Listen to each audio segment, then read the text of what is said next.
Here is a progress donut chart that displays the percentage completion towards a goal. Then we're going to apply some conditional formatting to the chart so the bar color changes as the percentage changes. Before I jump into how to create the chart, I want to explain why and when we would use these charts. We use these charts when we want to display the progress or the percentage completion of a single metric. So they're great for measuring goals and targets. The first step is to set up the source data, and in this case, it's very simple. It just requires two cells within them. The first cell is going to be the actual amount or the amount of progress that's already been completed. This is a number that you can either type into a cell or it can be calculated based on some other results from a report. The second cell is going to be the remainder amount to 100%, so it will be a simple formula. Equals to 100% minus, and we're going to subtract this actual value right here, and it will return a remainder amount. So both of those cells need to add up to 100%. But what will happen if I put on B2 a value greater than 100%? For example, 110%. The remainder amount is minus 10%, which is false, of course. Now in this case here, I will create a more complex formula that is going to return a 0 if the amount is actually over 100%. So if you're calculating this number, and this number could possibly go over 100%, we still want our remainder amount to be 0. And that way, the donut chart will display the visual properly. Type equal, max, parenthesis, 100%, comma, B2, close parenthesis, minus B2. So this formula here just picks the max of 100%, or this actual amount if it's over 100%, and then subtracts the actual amount. Once we have those two numbers in place, we're going to select both cells, then we're going to the Insert tab on our ribbon, and from the pie chart dropdown, we're going to choose the donut chart.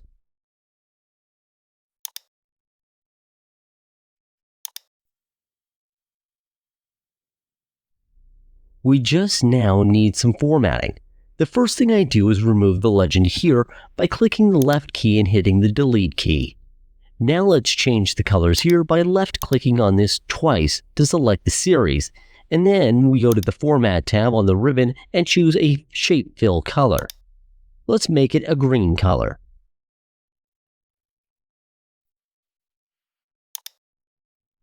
We do the same for the remainder amount here.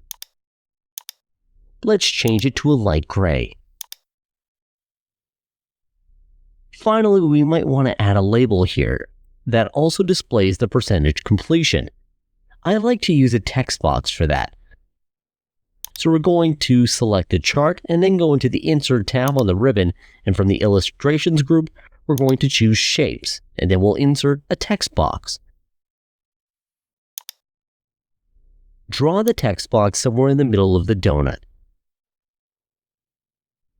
Then for this text box, we're going to link all of this cell that contains the actual values. So left-click here on the formula bar and type equal, then select the cell that contains that amount. So I have cell B2 referenced there in the formula, and then I'll hit enter. Now we have the text box linked to the value of this cell right here. So if I were to change to 50% enter, our text box has now changed to reflect that same value as well. So these two values are linked, and now we can format our text box. Put the value in the middle. And then also change the size and the color of the font to match our bar.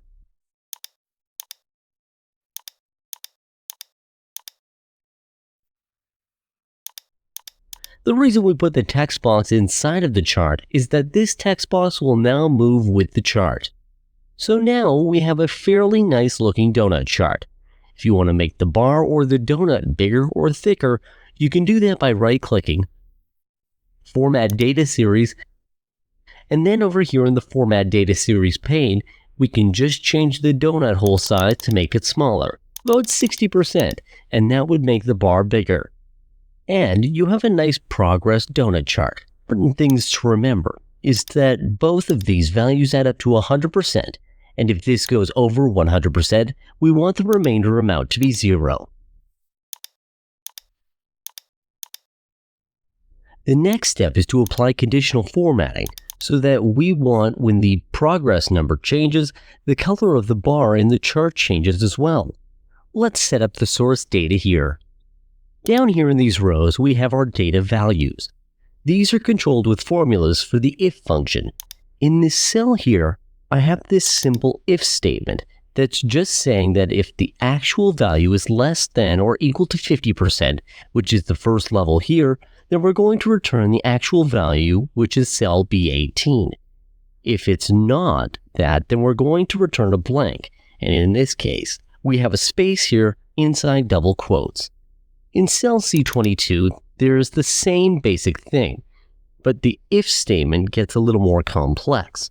We're going to use the AND function here to evaluate multiple criteria, and those criteria are if the actual value is greater than level 1, which is 50%, and the actual value is less than or equal to level 2, which is 75%, so basically this value is between these two values. Then we're going to return this value here, the actual value to the cell. If not, then we're going to return that blank again. And then the final if statement here is the same thing. It's just saying if the actual value is greater than the level 2 value, then return the same value here. If not, return a blank. And that's what it's doing right here. So we can see if we change this value now, it changes to 45%.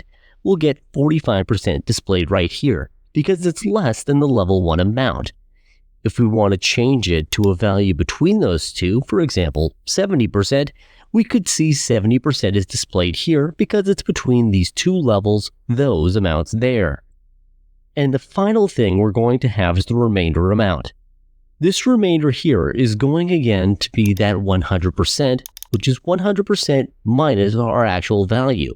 And I have that max function there again in case our actual value goes over 100%. So once we have all that setup work done, we can create our chart. Put 50% in the actual amount.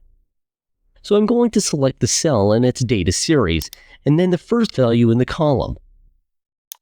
From the Insert tab on the ribbon, we're going to insert our donut chart from the pie menu.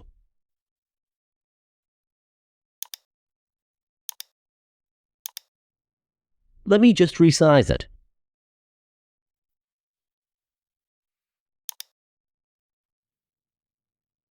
Right now, it's just displaying 50% because it only has one value. So we want to include all of the values we have in the list here. Now, here is a pro tip. We can easily include all the values just by hovering the mouse over the bottom right corner of this cell until it turns those arrows, and then left-click and drag it down to include all of those cells. So that's added all 4 of these values to the data series in the donut chart. And we can see here in the legend, so any blank cells will not be displayed on the donut chart. So now, really, the next big step is just applying our colors, so we can see here that level 1 to 50%, it's currently this blue color, so we might have to left-click it, left-click twice, go to the Format tab. Then we'll change this fill to an orange color. The next step is to change our actual value here to something in level 2, for example 70%.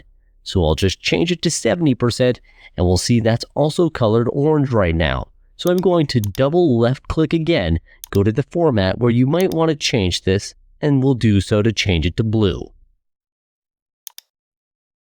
Then we'll do the same thing, change this to 90% so we're at level 3. And level 3 is currently gray. So double left click, and we'll change this one. We'll make it green. We also want to change our remainder value, so double left click on that one, and it'll change it to a light gray. So all of our setup work is now done. Again, if we change this back to, let's say, 45%, our bar turns orange. 70% for level 2, it turns blue, and then, as we saw, anything over 90% and it will turn green. So the last step is to just clean up the formatting of the chart and also apply the data label. I'm going to remove the legend, just left-click and delete it. Delete also the title. Now we want to add those data labels again to the center of the chart using that text box. So again, make sure the chart is selected first and then go into the Insert tab on the ribbon. We're going to choose the text box shape and we'll just draw it right in here. Then we're going to link this. So go to the formula bar, type equals, and in this case, we want it to equal the first level here, the label for the first level, where that cell could be displayed, so that it's equal to cell C21. We're not currently seeing anything there right now, because that's a blank cell. If I change the 40%, we'll now see that 40% is in this text box right here. Let's just quickly change the color of it like that. So we have some color in that cell. We'll just repeat that process, and you can do that by either inserting another text box or we can duplicate this text box. The keyboard shortcut for that is Ctrl+D. But first we do the shape formatting before duplicating the shapes to save time. So, hold down the Control key and press D, and that will duplicate the shape. We have a duplicate copy of that shape, and now all we want is to change the link instead of C21, that it's going to be C22. Then we can change our value here. Change it to 70%, and you'll see our text box on our label for the 70%. Again, we might want to change the color there, and we'll do the same thing. Just Ctrl+D to duplicate that shape as well. We'll change that one to C23. And then we'll go here to change our actual value. And now we have our label here for level 3. The last step is to make the bar or the donut bigger or thicker. You can do that by right-clicking, Format Data Series, and then over here in the Format Data Series pane, we can just change the donut hole size to make it smaller, about 60%, and that would make the bar bigger. To convert it to a beautiful 3D donut chart, you can do it from Format Shape and then Effects.